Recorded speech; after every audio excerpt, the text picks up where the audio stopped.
Every team, every topic, everywhere. This is Believe.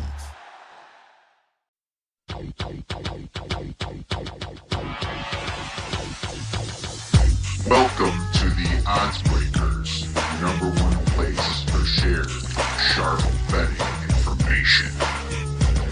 Welcome back to podcast 86 of 2025. I'm your host, Kiev O'Neill. You can follow me on Twitter at OBKiev. Follow us at The Oddsbreakers. Follow us on social media / The Oddsbreakers. This episode is being brought to you by FanDuel Sports, a proud partner with the NFL. If you like sports, The Oddsbreakers have benefit from our premium plays. Please visit theoddsbreakers.com, click shop, become a member, pick any. For winning cappers, get the premium plays before the line moves. You can also support us on patreon.com. And if nothing else, please visit The Oddsbreakers, become a free Picks and Telegram subscriber. We lost Survivor, my friends. Finally out of Circa. It's tough, but I expected it to happen most likely. Trust me, I was trying to win this thing. One entry is all I had. You can win on one entry. Just got to pick the right teams. I went down with the Atlanta Falcons. I deserve it. I'm okay with it. And the reason I'm okay with it is because this was my doing and not some crazy bad call or pick six, something at the end.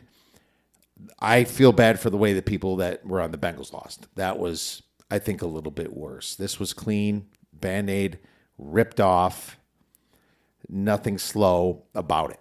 It was done from the beginning, and I knew it was done from the beginning because I'm an idiot for picking the Falcons and Raheem Morris. Am I that much of an idiot? I don't know, because I would say the Bengals were probably my fourth. My second would have been the Patriots, and my third would have been the Bills. And now looking back, I'm kicking the shit out of myself because the Bills had a terrible matchup quarterback, Andy fucking Dalton. I was thriving myself of picking teams on the road and winning, but just did not work out this time. And the problem with my thought process was this. I knew Raheem Morris was a moron, but I didn't assume that he was just putrid bad. I mean, I'm guessing Kirk Cousins didn't even practice with the ones now. Come to think of it, I think it was Michael Penix practicing with the ones. And so when I made the Survivor play on Saturday, I knew that it was Kirk Cousins. I thought he had something left in the tank. It was a fade against Miami too. But not only was their offense absolute garbage, their defense was absolute garbage, and they were schooled by Mike McDaniel. Didn't help that Drake London and another guy was announced out on Sunday when I expected London to play, but I would have lost anyway. If London fucking played this game, I would have lost anyway. Okay. The problem with the Atlanta Falcons is they're one of the 20 teams most people have to select.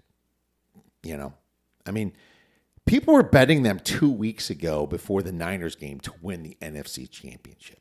Their odds were shit to do it. It was 2, 3, 4 to 1, something terrible like that. I mean, I knew that wasn't going to happen, but I also knew I had to use the Falcons at some point. And I was like, I just want to get them by. Kirk Cousins is going to give him a little bump. He's going to come in and show he can still back up. Fucking not even close. He was throwing the ball where receivers weren't even close to being at. There was absolutely no real practice going on with these incompetent morons, led by probably the worst coach in the last 5 years of the NFL, and Raheem Morris. It's shocking to me how much he holds this team back, and he's still there. Probably have to bet on Atlanta sometime. I mean, they bottomed out. This is the worst you're going to get from Atlanta all freaking year. The worst. And it happened to be the day I picked the Survivor. But here's the problem with the Patriots, and the reason I didn't pick the Patriots. I knew they were going to run into some trouble passing the ball at some point. Myles Garrett, I thought, just could really get to them. And they don't have a running game. The Patriots rank 32nd dead last in rush EPA. Well, they did after last week anyway, before last week. So I'm like, this could be the game where they screw up. I feel like this is a bad one. The Patriots just beat the Titans, kind of got the coach revenge angle. Could be a bit of a letdown. Cleveland's feeling good after the big Miami win, but Cleveland freaking destroyed Miami the week before at home. Destroyed them. Tua can't see over the line. Darren Waller's out. There was just a lot of reasons for me to stick with Atlanta. Looking at Buffalo, kind of want to save them a little bit. Oh, I got the Bills left, baby. Kind of at the end, you got the Bills ready to take the conference by the heels. That's where my biggest fuck up was, is not taking the Bills. I'm not even that mad about not taking the Patriots. It's the Bills I should have took. But my fourth, as I mentioned, was the Bengals. I did bet the Jets at +6.5. So I didn't really want to take the Bengals. It was a great spot to get a bad team through. But the Bengals, I'm sorry, they were one of the 12 that mainly I probably wasn't going to ever play on. And the closest I could have gotten was against the Jets, and they were still my fourth choice. I already used the Colts. I already used the Chiefs. So that's my thought process. I got blown out. It wasn't because of a bad call, which you see a lot of. It wasn't because of a crazy comeback at the end, a heartbreaking one. It was straight up blown up from the beginning. That was my mistake. I should have assumed that Raheem Morris is as dumb as he appears, or even worse. That's where I screwed up. Tough, but I am in other survivors still. So I'm in one where there's maybe 15 people and only 2 are left, me and another dude. I'm in a few others. So we'll see see if I can get something back. But that was tough to stomach. Otherwise, we have a great show for you today. Same old format. We're going to recap the weekend and get into the good, bad, and the ugly. Betting spots, misleading final scores, free play, and fantasy football. So recapping college football, I went 6-6. It should have been a little bit better. Mississippi State hit because we took the 7.5, thank goodness. But man, that Michigan State was an absolute sweat towards the end, wasn't it? No massive upsets in college football. Miami was 7-7 with Stanford at the half. Then they freaking score 35 unanswered points, cover the spread. That was insane. Imagine losing that Stanford +32 bet or whatever the hell you had, right? That one had to have been tough. Alabama almost losing to South Carolina, but almost only counts in horseshoes and shit fights, right? The Texas should have lost to Mississippi State. Massive choke punt return. That was a nice money line sprinkle. A real nice money line sprinkle if we got that baby through, but it didn't happen. Oregon, Wisconsin. People are giving Wisconsin credit for that. That was a rainstorm, dude. A freaking rainstorm, And there's never one point in the game that you thought Oregon was going to lose. They only won 21-7. Very sharp side was Wisconsin based upon this rain coming in. But that rain didn't keep the score down for Illinois versus Washington, did it? No, it didn't. It did not. As a matter of fact, I don't even think the rain barely hit it. It didn't seem that windy either. That thing went way over the total. One of my totals losses in that one. Ole Miss comes and takes care of business at Oklahoma. I guess that was the most marquee matchup of the weekend. Oklahoma looked piss poor. Outscored them 16-3 in the third, but then 9-0. Ole Miss comes back at the end and wins. Vandy versus Missouri was exciting. Missouri lost their quarterback, Bo Prabula. Pavia is a Heisman type of guy. I mean, looking at how he cares and what he does for that team.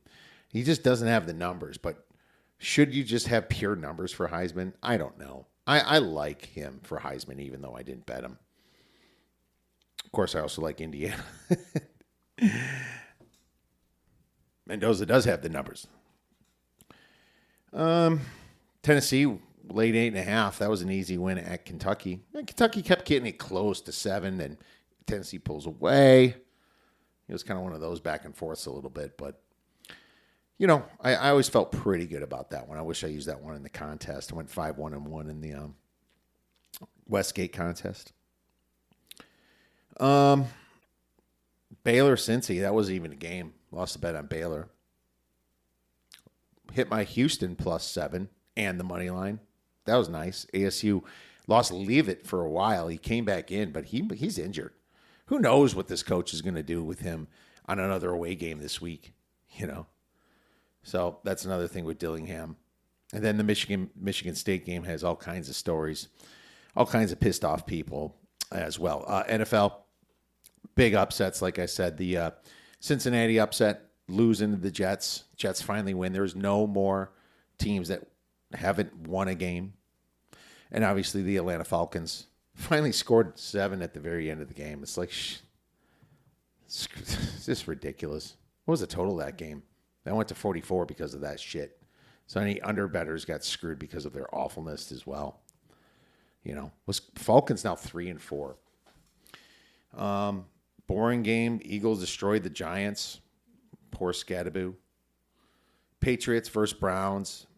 Pretty easy. 21-0. They outscored the Browns in the the third quarter. Because this was a 9-7 game after the half. And you're like, well, maybe the Browns can upset the Patriots. Patriots survivor people were a little bit nervous. And that was a big reason for it. A lot of people on the Saints, one of my few losses on the Saints, the quarterback was terrible on the Saints. It's kind of like Spencer Rattler came down to normalness, and they put in Tyler Shook and Jive, and Shuck shucked up and couldn't even score himself. So, this Saints team is putrid, just putrid. I think I still have a very good shot of the under 6.5 with the Saints, but the under 5.5 with the Giants. I was a little bit worried about it, but not so much anymore. We laid 3 with the Broncos. That was too easy. Cowboys are just great at home, fade them on the road. That's what you do with the Cowboys.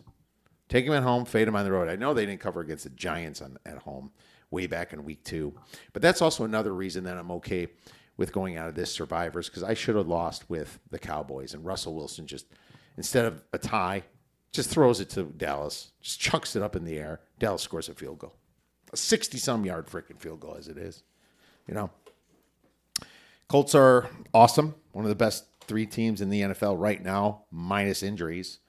I guess you would be 4 if you throw Baltimore back up there, right? KC, Denver, Baltimore, Buffalo, Indy, right? Somewhere around there. Not in any order.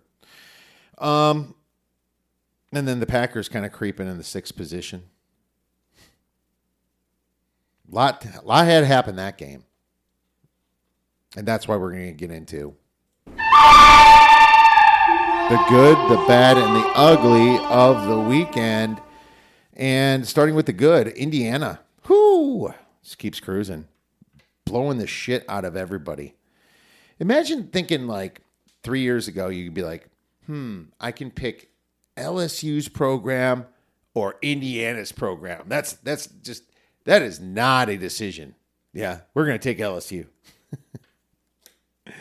Imagine thinking that, or Florida State, or it's Indiana's like, I know Florida State's not doing great lately, but this is not even quite freaking Indiana, man. Jesus, Kirk Signetti. BYU making me look like a dumbass as well, but that was partially Iowa State's fault.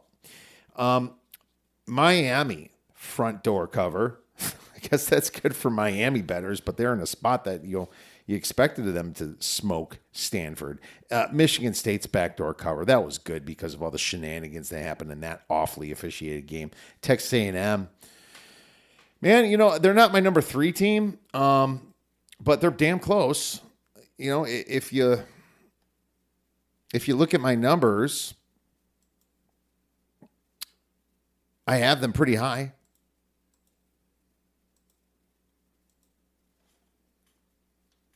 I have them 5th. Maybe they are better than I thought. The Patriots. even against adversity, they came and won. They're kind of showing now that they're a team that learns how to win. And Vrabel is a damn good coach. And unfortunately, I have to say Jordan Love is a Bears fan. It's hard to say that, but dude, he went like 19 for 19. Then I think he missed one finally. I think he went 20 for 21, something ridiculous yesterday against the Steelers. And I mean, partially it was a Steelers shit secondary. What the hell is Ramsey doing there? He's freaking awful, man. But anyways, yeah, I mean, the Packers put him away. Bad. Time for the bad. Carson Wentz and Andy Dalton. Why are these guys in the NFL? I mean, they're worse than a lot of backups. There's no way they should be as paying to put on that show. We'll get to you, Cousins.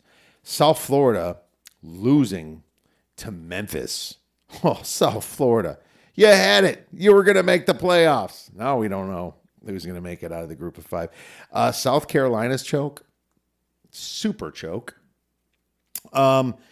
They had Alabama and just gave the damn game away. And then lost by 7. Mississippi State's choke, same thing. I want to parlay all these damn chokes. Wish I could just parlay them all. How about Colorado going into negative yards for the whole game? They finished negative like 15 yards against Utah. I don't think I've ever seen a team finish in the negatives. It was ridiculous. Colorado State's coach fired Angle. Well, I sure ruined that fired Angle by betting on him. Finally, get on board. Well, Kiev's betting on him. Forget the Angle now. Yeah, that's pretty much. I was like, I knew when I was betting it, I was ruining the Angle for everybody. How about the UFC?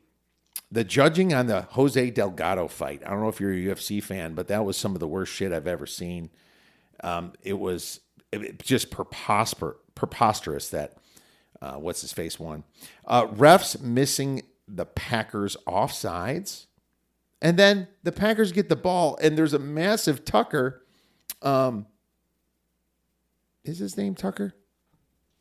Yeah, Tucker Kraft pushes the dude, just shoves him out of the way and catches the ball, and they don't call offensive PI. Holy shit, Hockey League. I mean, I know everyone knows by now that you guys try to keep the games closest. Even the deniers from before are starting to admit that. But Jesus Christ, it's so obvious. Brian Kelly fired. I didn't put that in my ugly because it was we were kind of starting to see it, but now all these coaches are just getting fired left and right. It is crazy out there. Now for the ugly. Purdue's choke. I mean, they had that game. I needed that one too. And they freaking just gave it away at the end to Rutgers. You know, just can't handle winning, can you, Purdue? That was so ugly because you had that game all game. And then Lamar, full practice listed, and then out. And the Ravens are getting a lot of shit for it. They're probably going to get a fine, saying it's a simple mistake. There's nothing simple about it. Lamar didn't want to play because he wanted Snoop to play. He wanted his guy to become the backup again. He was doing his boy a favor. Well, that's my theory. I can't prove it. Maybe if it was a playoff game, Lamar plays, but he was healthy enough to play that game. But did it matter? No. I laid 6.5 with Baltimore, and I still felt okay about it when it went down to 1.5. I didn't want to double up or nothing, but it was a situation where I was like, this is a bad spot for a Bears and a great spot for Baltimore off the bye. Colorado State, I already mentioned that. Serial Gon's eye poke. I don't know if you saw that eye poke. It saved me because I had Aspinall winning in the first. Aspinall wasn't exactly doing so well that fight. He's kind of getting tagged. But still, why are you poking him like that? And dude, he was digging his fingers in. It was a fuck you, I'm hitting you, I'm hoping the ref don't see it. What are you doing, Serial Gon? It's like, do you kind of think you're in the street or something? I mean, that was just crazy. Blake Shapen, choke. You know why a team like Mississippi State gets Blake Shapen? It's because everyone knows he's got a ton of talent but doesn't have the mind to win a game. And so the big programs say, no, thank you. And then he goes to one that's just trying to do their best. And And they take a risk that he's just going to stop choking, and he doesn't. He's a massive habitual choker. That's what he is. Speaking of chokers, Kirk Cousins. You know, I didn't want to mention him in the bad with Carson Wentz and Andy Dalton, but Kirk Cousins, you freaking piece of garbage, man. Derek Carr at least had the decency of retiring when he knew he was freaking done. And yes, he had the injury. But he could have sat it out on IR and just kept collecting paychecks, but he retired. Kirk Cousins, you know you absolutely suck ass. The only reason you look good is because you're under Kevin O'Connell.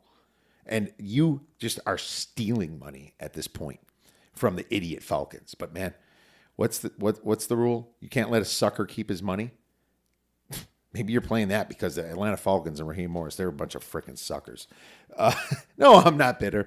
Bengals choke also makes the ugly. Jets get the win, destroy survivors. Over half the circus survivors are out, including mine. Pittsburgh versus Green Bay's uniforms. Jesus, what an eyesore that was, that game.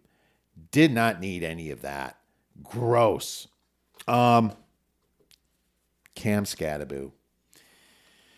What a freaking serious injury. Out for the season. It was so fun riding you, buddy, in fantasy. But goddamn. Now we're going to have to just scramble to pick up what's left of Scraps and the Giants. What a huge freaking hit. And the biggest, ugliest thing of them all is the worst coach in football that makes his team look worse than the Tennessee Titans, the New York Jets combined. And throw the Browns in there. All three of those teams combined. Any one of those teams would have smoked Atlanta last week. And I'm not even sure that a freaking college team wouldn't have beat their asses.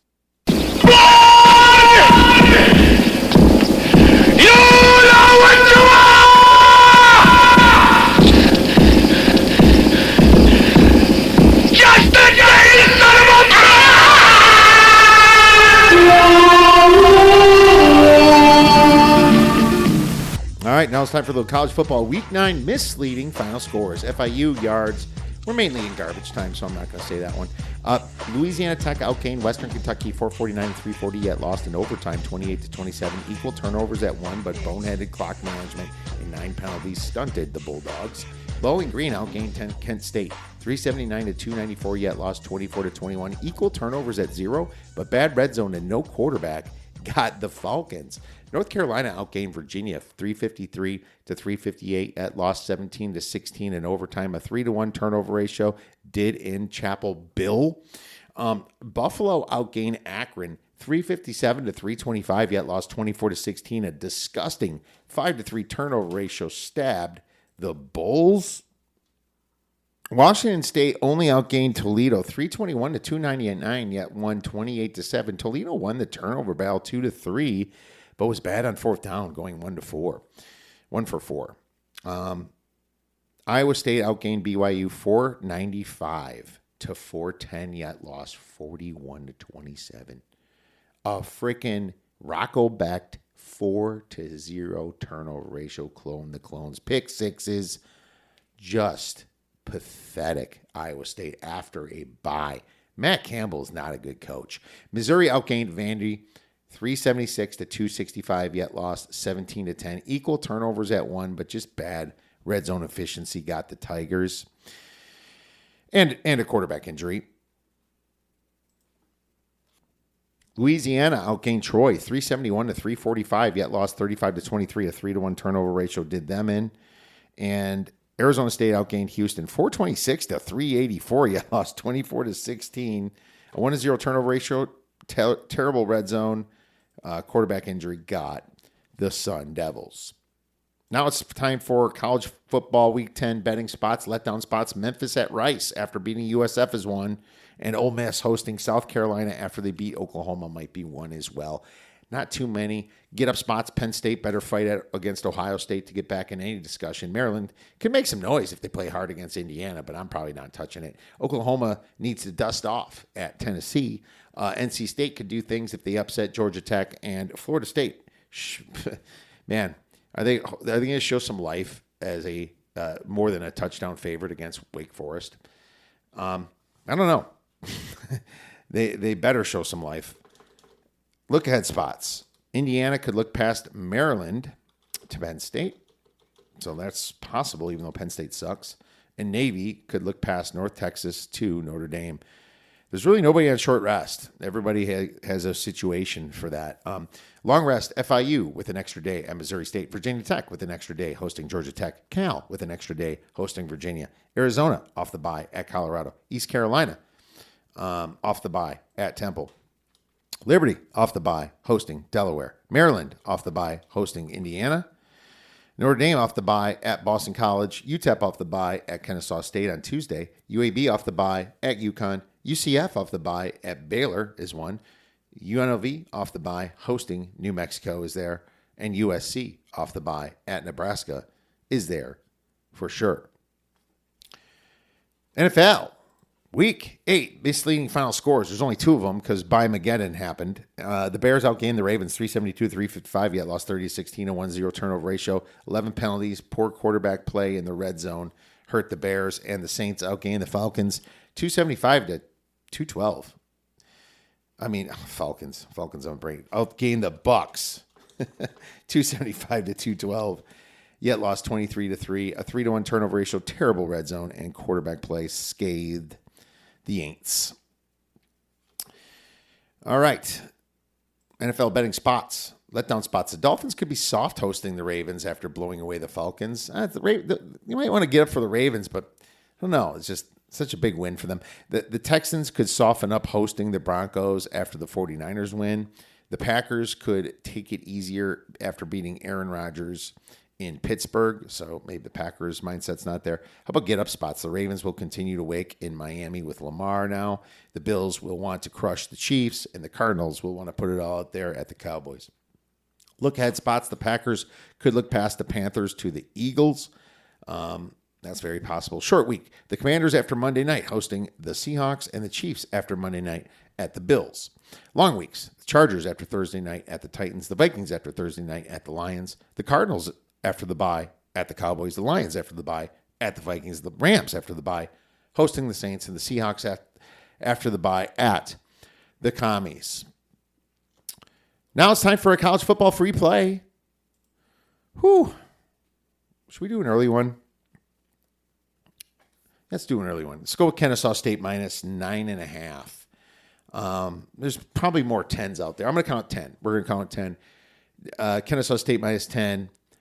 They're just a much better team than UTEP. Kennesaw State has really caught their groove too. You know, people worried about UTEP coming off the bye. Well, they don't really have much anyway. You know, and it's not like Kennesaw State hasn't played in a while either. They're only 3 extra days of rest with UTEP because Kennesaw played so early in the week. Situation, man. I mean, Kennesaw State's kind of feeling it lately. You know, they're a very good team, a little bit underrated in my opinion. Let's take a look at El Paso. 132nd in offensive success rate. 133rd in EPA. I mean, their defense is okay. 30th in success rate. 19th in EPA, but on a schedule ranking 139th. At least the Kennesaw State can move the ball, and they're just getting better and better. 86th in success rate on offense. 80th in EPA and moving up. 80th on defense. If you just look at the last few games that Kennesaw State play, it just tells you the increase that they're having. You start out losing to Wake Forest by 1 point, that end in Indiana by like 50, right? Then you beat Merrimack, Arkansas State, you win. You win every game since then. And then you start really rolling, smoking Louisiana Tech at FIU. You smoke FIU. And then you have UTEP on deck at home before you go on the road again. This is another smoking situation, in my opinion. I think Kennesaw State gets margin. I think they get turnovers in this game. I think they're playing for some clout coming into the FBS. Yeah, I mean, situation here screams for me to for me to go with this Kennesaw State team. I really like Kennesaw State, so let's take them for 1.5 stars on a Tuesday night. You're ridiculously good looking. All right, now it's time for a little fantasy football with our guy, D Nasty. If the world were like a Sleep Number mattress, everything would adapt for your comfort. Your coffee would never get cold. Your flight would always be on time. And your mattress would always respond to you and your unique sleep needs. Sleep Number mattresses are designed to respond to your body and shift with your changing life, helping you fall asleep faster and stay asleep longer. To experience a whole new world of comfort, visit a Sleep Number store or go to sleepnumber.com. Sleep Number. To a good life sleep. Fantasy football time. D Nasty is back. Dave, how you doing, my friend? Looks like your Packers got it done on Sunday Night Football. He was pretty good about it all. It was pretty nice that he didn't come on and say anything after the game. And I guess him and Love exchanged jerseys after the game as well. So, but yeah, it was nice to get that win. It was looking a little shaky in the first half there. We rebounded well in the second half. Jordan Love looked good. Good night overall. I can't complain. Yeah. It was a good night. You guys got a little boost, a little offsides action. It's all right. I don't know how you missed that, but you were the better team. Funny how Love was just accurate as hell. I mean, there was a lot of good passes. There were some that were just kind of like just popped in the air, but it just goes right in the receiver's hands. It was really interesting for sure. My Bears lost to the Ravens. It's great. I thought that it was a bad spot for the Bears anyway, so I wasn't too upset about that, Dave. But here we are. It is fantasy football time. Your mic's still a little bit interesting. I don't know what's going on with that, but hopefully we can get through. The bye weeks are at us again, Dave. It's not quite bye-mageddon as it was last week, but we still have a few. So this week we got Cleveland. I don't think you're starting many people on Cleveland other than Kushan Jenkins, who maybe David Njoku, and then really not any receivers you're probably starting on them. Dylan Gabriel, possibly, if you were really desperate. So they're not really that big of a fantasy. Not going to hurt a lot of fantasy people this week for them. New York Jets, you're probably not starting a lot of them as well. Justin Fields, borderline, you're probably not starting him. Garrett Wilson, but he's been injured the last couple weeks. Bruce Hall, actually, who had a huge game this week. He's going to hurt some people this week. He has probably his best game of the year this past week. So that's going to hurt some fantasy people. Philadelphia, they have actually got quite a few people that are going to be on bye. Saquon Barkley, who's got banged up. We'll talk about that here shortly. Jalen Hurts, A.J. Brown, Devontae Smith. Dallas Goedert, who had another 2 TDs this past week.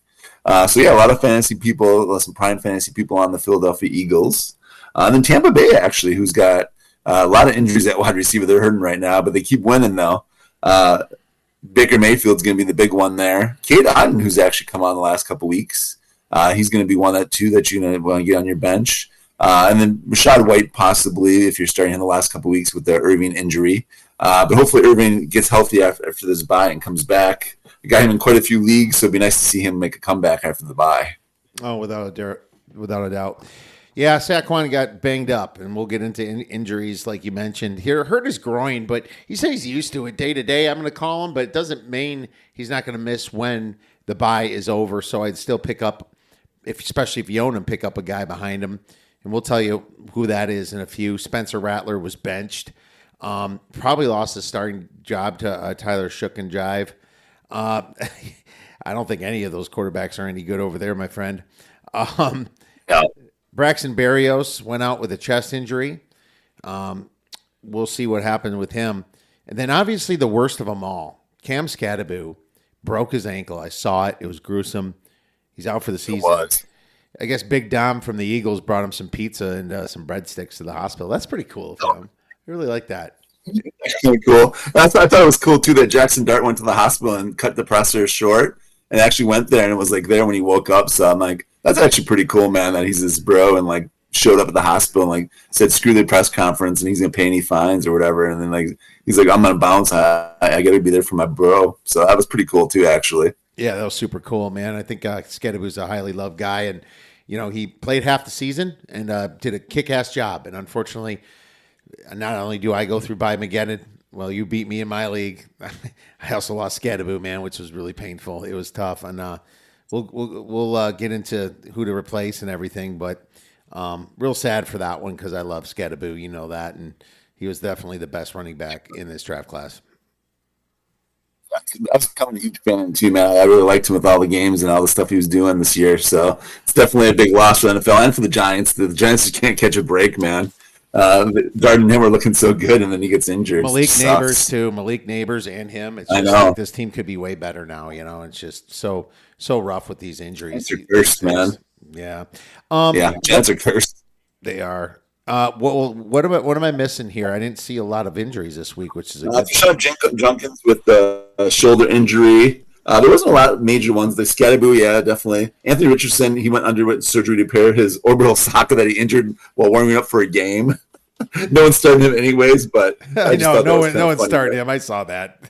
I know, but I just think it's funny that he got injured warming up, and now he's going on IR and he's getting surgery to repair his eye socket. It's just ridiculous. But yeah, there's a couple of key defensive players that were injured as well. Trey Hendrickson, his right hip, and then Derek Brown, left knee, Ed Oliver, biceps. So a couple of big, and then Patrick Surtain was the big one too, shoulder. So he was in and out of the game, but the Denver Broncos defense still looked great, even with him in and out of the lineup. Oh, absolutely. I agree. But that's not too many. We'll take it. No. Waiver wire, Dave. Who are we replacing Scatterboo with? Aaron Tracy, and actually, I happen to have him in your league. Of course, so after the SmackDown this week, you're gonna need some help, Kiev. But Jamaree Adike, we talked about him last week. Another great game this week again. He had 70-yard and 93-yard games and touchdowns in both those games too. So if you haven't picked him up, this is your last chance. He's up to 68% now. He was way lower than that the last couple of weeks. But then Tez Johnson actually for Tampa Bay. With all those injuries there, Chris Godwin may not return soon. Evans is out probably the rest of the year. He's on IR now. So he needs someone to throw the ball to. So Tez Johnson actually. We talked about him last week as well. Troy Franklin. His semi-breakout game, it was a huge game for him. He had 8 targets, 6 grabs, 89 yards, and 2 scores. So he was the guy back when Bo Nix was at Oregon, too. So he's got the Oregon hookup there. So which guy? Definitely. You're breaking up. Which guy was it? Troy Franklin. Okay. Troy Franklin and Bo Nix. Yeah. So definitely. He played college ball with Nix, too. So that's why he's probably looking his way a little bit more often as well. But the guy who really hurt me this week in one of my leagues, I dropped Xavier Hutchinson, and he blows up. He did nothing last week. This week, he had 6 passes sent his way for 69 yards and a tutty. So he had a nice game this past week. They have a lot of receivers there, so it's really hard to tell who's going to have the big game. Nico's been struggling. He was out again with injury as well. So definitely pick him up if Nico's out again, though, with the concussion. So Nico probably will be back this week, but speculative ad if Nico Collins is out again this week. And then Malik Washington, he looked a little bit better this past week. He caught 5 of 8 targets, which is pretty promising. He only had 30 yards, but he was getting the targets, though, so definitely a nice pickup as well. And then 2 other guys that replaced, just borderline pickups. Jerome Ford for the Junkins injury. He's 93. He's pretty much owned in most leagues, though, so you might not be able to find him on most waiver wires. But Tank Bigsby, he came in and had a pretty nice game for Barkley when he was injured. So after the bye, if Barkley's still not healthy, that's a guy speculative add then too to keep on your bench for the. And then JJ McCarthy, he's probably going to start now next week after Wentz didn't look that good this past week. So definitely pick him up if he's out there. If some people by chance dropped him or for the bye weeks, or if someone else by chance dropped him just because Wentz was starting, definitely scoop him up. He's healthy now and should start this next week. All right, good stuff. Should for KT Owen drop Hunter Henry, Mark Andrews, or Vidal for Tyrone Tracy? He's got Tucker Kraft at tight end, Judkins, Chase Brown, Gibbs, and Rashad White at running back. Well, first of all, Rashad White is going to stop starting after their bye, and it's going to be what's his face again? And the problem is, Hunter. I mean, tight ends you usually find off the waiver wire pretty good, and you already have Mark Andrews. I like Hunter Henry a lot. But Mark Andrews used to be the great, but Hunter Henry has a massive upgrade this year in quarterback, right? Tucker Kraft is kind of hit and miss. He had his game last night. Don't get me wrong. He balled out last night. It was tight end week or Sunday or whatever the hell that means. But tight end day. Yeah. And he was awesome. But, not everybody's going to be playing the Steelers defense either. You have 3 tight ends. Drop one of them. I don't care which one. They all have their ups and downs. Mark Andrews is a beast. It's hard to say. You got to pick up Tyrone Tracy. I would keep Vidal, Dave. It's like Kiev was up here, so Yeah, it froze a little bit, but you're back. Go ahead, Vidal. Would you? I would keep Vidal. Yeah, keep him Vidal and Hunter Henry. Probably Mark Andrews probably is the odd man out there, or Rashad White. I'd say one of those two actually is probably who I'd drop for Tracy. Vidal actually is one of his best games this past week, so definitely not dropping him. You're definitely keeping him. He's looked better and better over the last couple weeks, so he's borderline starter probably right now in some leagues, especially with the buys coming up. So, Marion Hampton will come back, but I still think Vidal gets 40% now. Yeah, he'll still get some carries. So at the worst, he's going to get 30 to 40% of those carries even when Hampton's back. So he's still got some value. Rashad White won't have much value actually. Irvin comes back because Irvin's going to suck a lot of those carries back again. Yeah, Rashad White's just a handcuff at this point. Amir Abdullah versus the Steelers isn't a. Oh, this is the non-starters. I gotta do my waiver wire. Yeah, pick up Tyrone Tracy for Scadaboo, but he sucks. So I really want. I really wouldn't care too much about Tyrone Tracy. He's not going to put up Scadaboo numbers, and I think Devin Singletary is going to get a big piece of the load as well. And so I would look for Devin Singletary. Possibly to break out and take some of those carries, Dave. Come on. Seriously? Tyrone Tracy can't carry the load himself. And Tyrone Tracy, hey, Tracy is a very injury-prone guy himself. He really is. So I'd be very careful with that. Maybe pick them both up. Dylan Sampson for the Judkins injury. I agree with your Tank Bigsby, Dave, because that old Packer trash A.J. Dillon is not doing it. It's for the Eagles, and he's really kind of lost his job, lost his way. He's slow. Tank Bigsby is definitely the man behind Barkley. Samaje Perine had 9 carries for 94 yards, if you care. I know it was a lot of garbage time in that game. I forgot that one. Yeah, he'll get more garbage time. I like Roman Wilson. He had 5 targets and a touchdown for the Steelers, and DK Metcalf's being pretty blanketed, so Wilson's been kind of wide open running down the side a lot. Xavier Hutchinson, like you mentioned, totally agree. And Troy Flanken and DK. Running back Isaiah Davis had a pretty good day for the Jets. So he's an interesting look right now, being that, Braylon Allen's been on the shelf. Mason Taylor was my nasty sleeper, Dave, but he's still out there. He's still out there, my friend. He killed it. He had a touchdown. A nasty sleeper came by. It came through last week. Thank you. Non-starters trending up. I mentioned Amir Abdul versus the Steelers. Kyler Murray against the Cowboys. Sorry. The Cowboys suck. They're coming off the bye. This is a home run spot for Kyler Murray. You got to start Kyler Murray this week, even in DFS. Trevor Lawrence. Trevor Lawrence is against the Raiders. Isn't too bad. Wide receiver Devontae Adams against the Saints is easy, especially with no Puka yet. Tyler Higbee, of course, too, against the Saints. I think Adams is a starter, though. I think Adams is definitely a starter. I think he's borderline, but, it depends. If 10 league, 12 league, maybe he's a starter in a 12 league. Caleb Williams against the Bengals. I like him to bounce back. He had a rough game against the Ravens, but there was a lot going against the Bears that day. DJ Moore as well. Tyrone Tracy, I will say, against a banged-up 49ers D is probably a good start this week, too. Defensive Packers against the Panthers. You want to play the Packers D. Wide receiver Trey Flowers against the Dolphins. And, everyone's coming back. Lamar should be back this Thursday. This is a Thursday game. Tight end Aranda Gadsden. Man, we talked about him last week. He has been amazing, and he's just another tight end that is amazing. And wide receiver Justin Jefferson against the Lions is nice. And 4KT, drop Rashad or Mark Andrews for Tracy. Let's just go with Rashad. Drop Rashad for Tracy. All right. Yeah, because he's the handcuff. You're keeping 3 tight ends though. I don't know how important that is, but I'm gonna say Andrews just because he's got three tight ends and Hunter. Yeah, Hunter had a good week last week, and Drake is actually playing really well right now. That's actually tough. So I agree with you, Kiev. I'd probably go Rashad White. I'd trade one of those tight ends though. Definitely, you got some value, especially with Jackson back. Andrew's going to have some value going forward because he's going to make him look good. As soon as he has a good week, I'd trade one of those guys though for sure. Trade a tight end for like a handcuff for one of your running backs because you're not going to get a ton for tight ends, but that's like you can get a good handcuff for one of them. Busts. Dave. Oh, actually, Dave, why don't you do non-starters first?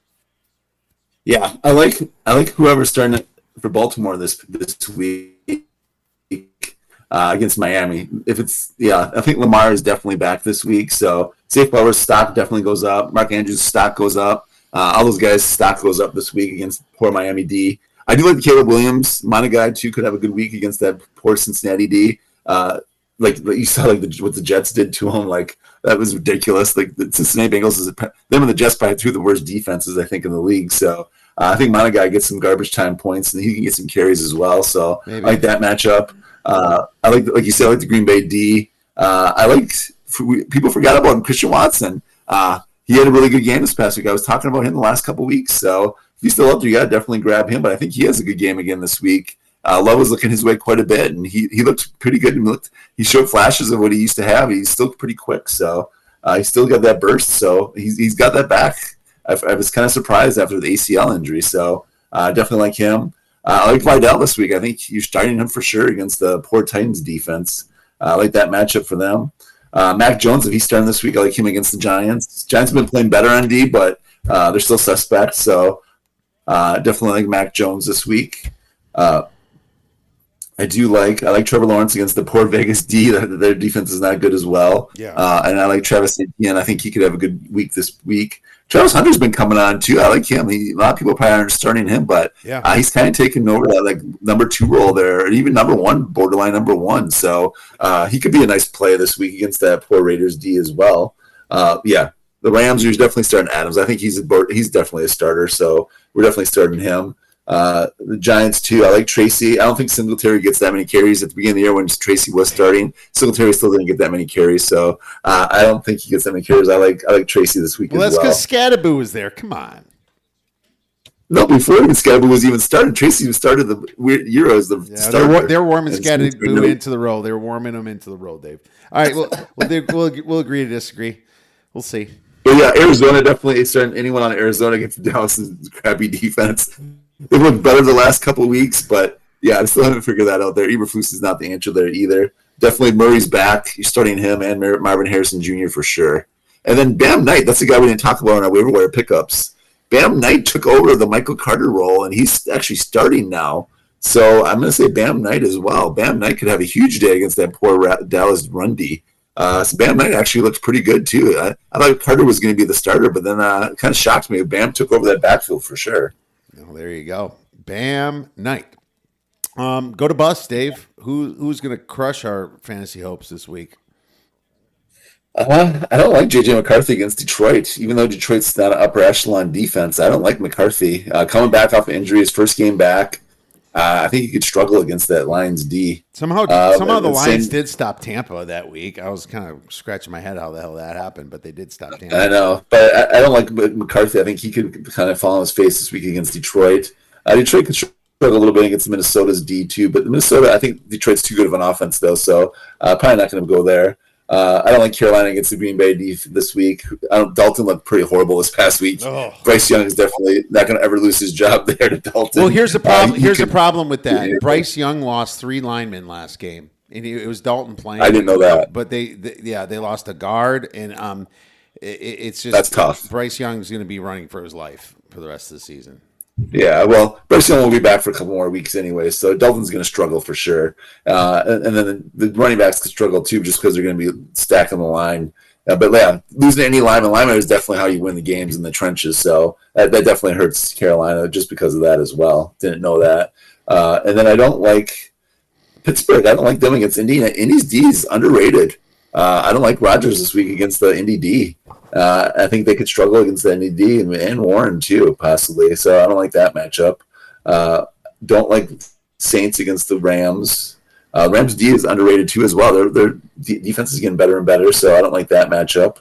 And then I don't Yeah, that's about it then, I think, for busts, actually. Yeah, and I got a few. Jalen Waddell against the Ravens. I think the Ravens are just getting better and better. I wouldn't want to play anybody against the Ravens now that they're healthy. Quarterback Jay McCarthy, like I said, like you said, Devin Achin against the Ravens too. Drake May against the Falcons is kind of suspect. The Falcons are good against the pass. Well, they weren't last week. As a matter of fact, it was horrible last week. I lost my survivor last week, Dave, on the Falcons.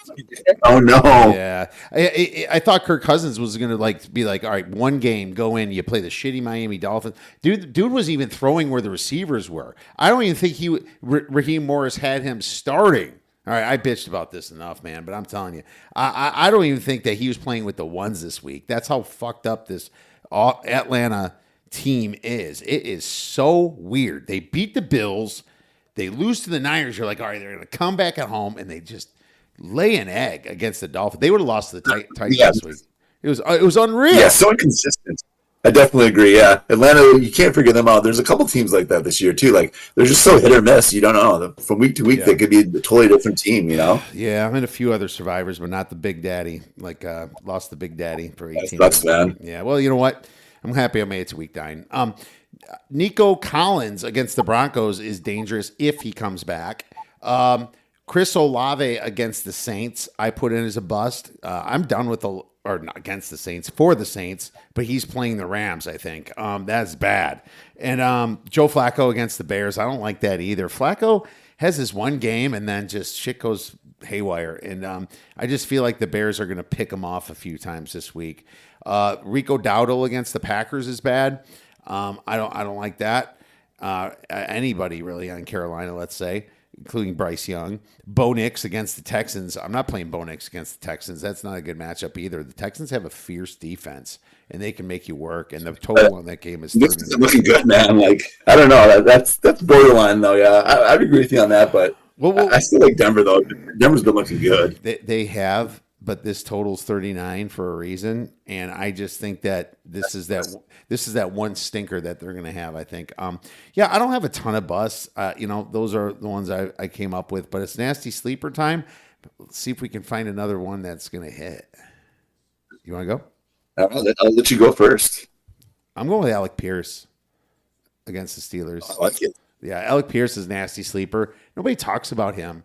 He's going to be, Danny Dimes has been great, and this Colts team's been just averaging like 30-some points a game. They're ridiculous right now.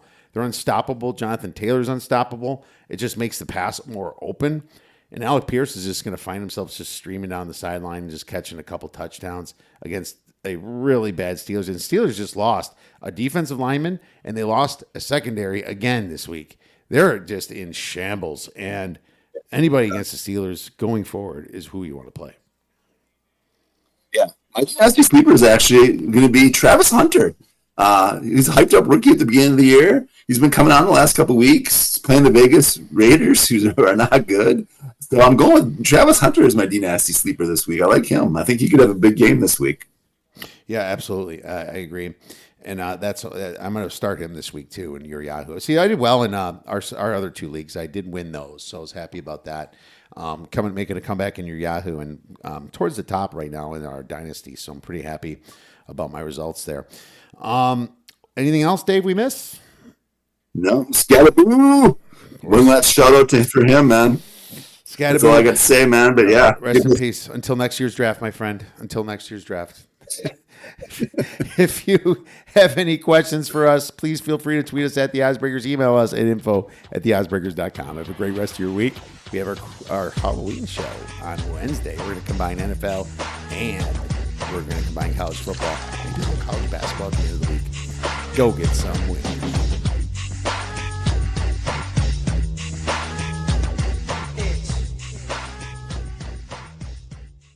If the world were like a Sleep Number mattress, everything would adapt for your comfort.